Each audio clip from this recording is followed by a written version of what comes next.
નમસ્તે. ધોરણ 9ના એકમ 10ની આજે આપણે ચર્ચા કરવા જઈ રહ્યા છીએ.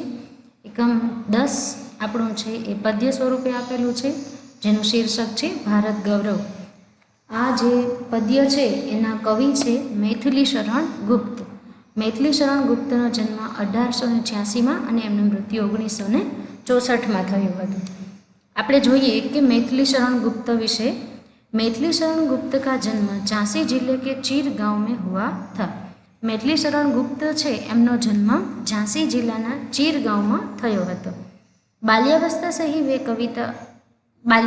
से ही कविता में इनकी रुचि थी.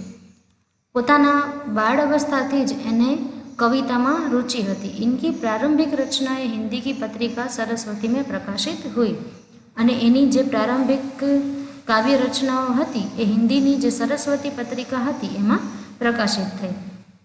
महावीर प्रसाद द्विवेदी के प्रोत्साहन ने इनके कवि व्यक्तित्व का परिष्कार कर दिए अने त्यारबाद महावीर प्रसाद द्विवेदीजीए एने प्रोत्साहन आप्युं अने एना कारणे एनो जे कवि व्यक्तित्व हतुं ए उजागर कर दीधुं.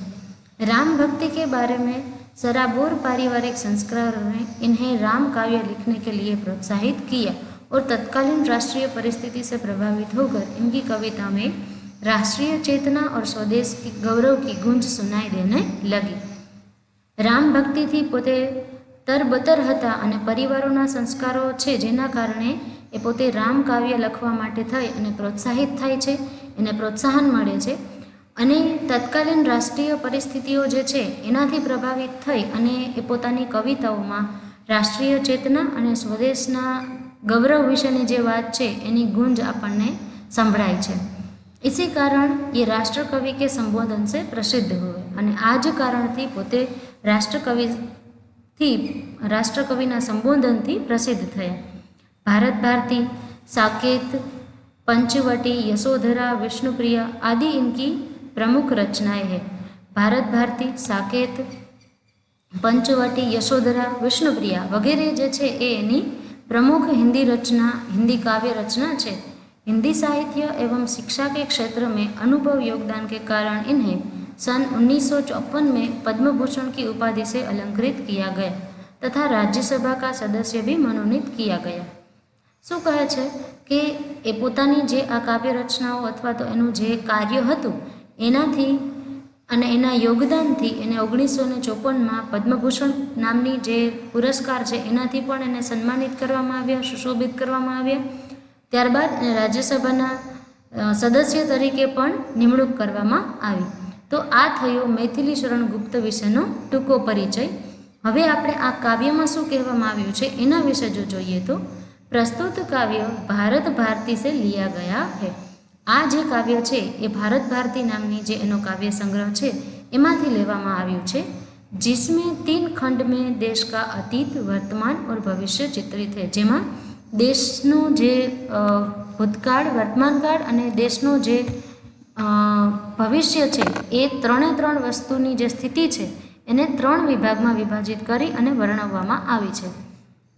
गुप्तजी ने भारत के अतीत का गौरवशाली चित्र प्रस्तुत किया है. गुप्तजीए भारतનું જે ભૂતકાળ છે એનું ગૌરવશાલી જે ચિત્ર છે, ગૌરવપૂર્ણનું જે ચિત્ર છે એ આપણે સમક્ષ પ્રસ્તુત કરેલું છે. और इन्हीं विशेषताओं के आधार पर અને આ જ વિશેષતાના આધારે એને વિશ્વ के सिरमौर पद पर प्रतिष्ठापित किया है. અને આ જ કારણથી એને વિશ્વ के सिरमौर એટલે કે વિશ્વના જે અગ્રણી કવિઓ છે એના પદ ઉપર प्रतिष्ठापित करवामां आव्या छे. इस काव्य में कवि ने भारतीय सभ्यता और संस्कृति का गौरवगान किया है. अने आ काव्य में कविए भारतीय सभ्यता और संस्कृति विशेનું જે गौरवगान है ए करेलू है. इसके साथ साथ आर्यों के महान जीवन आदर्शों का भी चित्रण किया है. अने एनी साथे साथे आर्योना महान जीवनનું જે आदर्श है ए आदर्शोનું पण અહીં वर्णन करेलू है. तो चलो कवि द्वारा करेलू जे आ वर्णन है एनी आपणे वात करीए, एना विषे आपणे माहितगार थईए. भूलोक का गौरव, प्रकृति का पुण्य लीला स्थल कहाँ, फैला मनोहर गिरी हिमालय और गंगा जल जहाँ. संपूर्ण देशों से अधिक किस देश का उत्कर्ष है, उसका कि जो ऋषि भूमि है वह कौन, भारतवर्ष है. ભૂલોક કા ગૌરવ યાની કે પૃથ્વી ઉપર જેટલો પણ સંસાર વસેલો છે એ બધા જ સંસારનું ગૌરવ પ્રકૃતિનું અને પ્રકૃતિના પુણ્યનું લીલા સ્થળ છે એ ક્યાં છે? તો કહે છે ફૈલા મનોહર ગિરી હિમાલય ઓર ગંગા જલ જ્યાં મનોહર પર્વત હિમાલય અને ગંગાજળ ફેલાયેલું છે ત્યાં છે। સંપૂર્ણ દેશો से अधिक किस देश का उत्कर्ष है? દુનિયાના બધા દેશોમાં સૌથી શ્રેષ્ઠ દેશ કયો છે? उसका कि जो ऋषि भूमि है वह कौन? એ કે જેની ઋષિ ભૂમિ છે અને એ ભારત વર્ષ જ છે। વહ કોણ? ભારત વર્ષ છે, બીજો કોઈ નહીં પણ ભારત દેશ છે, આપણું ભારત વર્ષ। તો આખી જે આ પેલી કડી છે એનો આપણે અર્થ જો કરીએ તો શું કહે છે? એ સ્થાન ક્યાં છે જેના પર દુનિયાને ગર્વ છે અને જે પ્રકૃતિની પવિત્ર લીલા સ્થળ છે, પ્રકૃતિનું પવિત્ર ક્રીડા સ્થળ છે, એ સ્થાન ત્યાં જ છે જ્યાં હિમાલય પર્વત અને ગંગા નદી વહે છે। સંપૂર્ણ દેશોમાં એટલે કે દુનિયાના બધા જ દેશોમાં સૌથી વધુ શ્રેષ્ઠ દેશ કયો છે? એ દેશ બીજો કોઈ નહીં પણ ભારત વર્ષ છે, ઋષિભૂમિ ભારત વર્ષ જ છે। તો આ થઈ પેલી કડીની વાત। આગળ વધીએ તો હા, વૃદ્ધ ભારત વર્ષ ही संसार का शीर मोर है। શું કહે છે કે વૃદ્ધ ભારત વર્ષ ही संसार का शीर मोर है। ऐसा पुरातन देश कोई विश्व में क्या और है? भगवान की भवभूतियों का यह प्रथम भंडार है। विधि ने किया नर सृष्टि का पहले यही विस्तार है।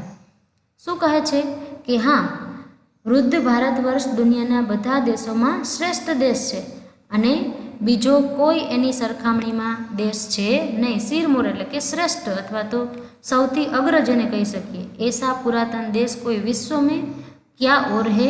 બીજો કોઈ એવો દેશ છે કે જે ભારતની સરખામણી કરી શકતો હોય? ભગવાન દ્વારા દુનિયાનો જે વૈભવ છે એના સૌથી પહેલાં સાધનો બનાવ્યા અને એનો જે ભંડાર છે એ આ દેશમાં થયો છે અને બ્રહ્માએ માનવ સૃષ્ટિનો જે વિસ્તાર છે એ પણ અહીંથી જ કરેલો છે। વિધિ યાની કે જે સૃષ્ટિના સર્જનહાર છે એના ઉલ્લેખમાં અહીં છે કે બ્રહ્માએ માનવ સૃષ્ટિનો વિસ્તાર પણ અહીંથી જ કરેલો છે। તો આ આખાનો અર્થ જો આપણે જોઈએ, આખી કડીનો અર્થ જો આપણે જોઈએ તો એમ થશે કે હા, તે વૃદ્ધ ભારત વર્ષ દુનિયાના બધા દેશોમાં શ્રેષ્ઠ દેશ છે। પ્રાચીન દેશોમાં તેની સરખામણીમાં બીજો કોઈ દેશ નથી। ભગવાને દુનિયાના જે વૈભવ છે એ વૈભવમાં સૌથી પહેલાં સાધનો બનાવ્યા એનો ભંડાર પણ આ દેશમાં જ પડેલો છે, આ દેશમાં જ છે। અને વિધિએ યાની કે જે નિર્માતા છે સૃષ્ટિના, એને સૃષ્ટિનો જે વિસ્તાર છે, માનવ સૃષ્ટિનો વિસ્તાર છે એ ભારત વર્ષથી જ કરેલો છે, ભારત દેશથી જ કરેલો છે। આગળ વધીએ તો यह पुण्य भूमि प्रसिद्ध है, इसके निवासी आर्य है। विद्या कला कौशल सबके जो प्रथम आचार्य है। संतान उनकी आज यद्यपि हम अधोगति में पड़े, पर चिन्ह उनकी उच्चता के आज भी कुछ है खड़े। यह पुण्य भूमि प्रसिद्ध है, इसके निवासी आर्य है। એટલે કે ભારતની જે આ ભૂમિ છે એ પ્રસિદ્ધ છે અને એના નિવાસીઓ આર્ય લોકો છે। વિદ્યા કલા કૌશલ્ય અને બધાના પ્રથમ આચાર્ય ભારતના જે લોકો છે એ જ છે અને એ બધા લોકોને, દુનિયાના બીજા દેશના લોકોને આ બધા જ વસ્તુનું જો જ્ઞાન કોઈએ આપ્યું હોય તો એ ભારત દેશે આપ્યું છે અને આપણે એની સંતાન થઈને, સંતાન ઉસકી આજ યદ્યપિ હમ અધોગતિ મેં પડે, જો આર્યના સંતાન થઈ અને આજે આપણે ખરાબ હાલતમાં છીએ છતાં પણ આપણું જે ચરિત્ર છે પર ચિહ્ન ઉનકી ઉચ્ચતા કે આજ ભી કુછ હે ખડે, પણ આપણા જે ચારિત્ર્યના અને આપણા મહાન જે લોકો થઈ ગયા એના ચરિત્રોના નિશાન છે એ આજે પણ અહીં ઉપસ્થિત છે, એ આજે પણ અહીં જોવા મળે છે। તો આખા જે કડી છે એનો અર્થ આપણે કરીએ તો કે આ પુણ્યભૂમિ ભારત વર્ષની ધરતી સમગ્ર વિશ્વમાં પ્રખ્યાત છે, જેના નિવાસી આર્ય લોકો છે, આર્ય છે, તેમજ આ સમગ્ર સંસારને સૌથી પહેલાં વિદ્યા કળા અને કૌશલ્યનું જ્ઞાન આપનાર પણ ભારતના આર્ય જ છે, ભારતના આચાર્ય જ છે। જો આજે તેના સંતાનો ખરાબ હાલતમાં છે એમ છતાં પણ હજી એના જે ઉચ્ચતાના અથવા તો એના જે મહાન ચરિત્રોના નિશાન છે એ આજે પણ મોજૂદ છે, એ આજે પણ જોવા મળે છે। આગળ વધીએ। वे आचार्य ही थे जो कभी अपने लिए जीते न थे, वे स्वार्थ रत हो मोह की मदिरा कभी पीते न थे, संसार के उपकार हित जब जन्म लेते थे सभी, निश्चेष्ट होकर किस तरह वे बैठ सकते थे कभी। શું કહે છે? वे आर्यहित थे जो कभी अपने लिए जीते न थे। એ આર્યો જ એવા હતા કે જે પોતાના જીવન માટે અથવા તો પોતાનું જે જીવન છે એ પોતાના માટે ક્યારેય જીવતા હતા નહીં, અને સ્વાર્થની મદિરા જે છે, સ્વાર્થ રત હો મોહ કી મદિરા કભી પીતે નથી, એટલે કે મોહ માયા અને સ્વાર્થની જે મદિરા છે એણે ક્યારેય પોતે પીધી નથી, અથવા તો એનો ક્યારેય એને એ વસ્તુની અસર એને થઈ નથી। સંસાર કે ઉપકાર હિત જબ જન્મ લેતે થે સભી, સંસારમાં જ્યારે જ્યારે ઉપકાર કરવા માટે એ જન્મ લેતા હતા તેથી જ, અને એનો જન્મ છે એ અન્ય ઉપર ઉપકાર કરવા માટે જ થયો હતો।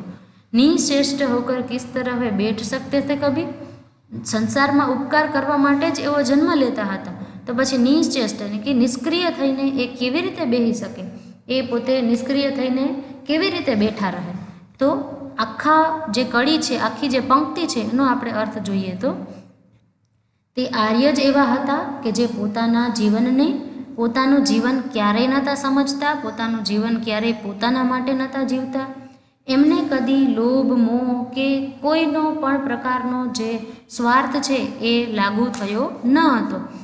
સંસારમાં એવો ઉપકાર કરવા માટે જ જન્મ લેતા હતા, અને તેથી જ તો તે ક્યારેય નિષ્ક્રિય થઈને બેઠા હતા નહીં, અને એ નિષ્ક્રિય થઈને બેસી પણ કેવી રીતે શકે।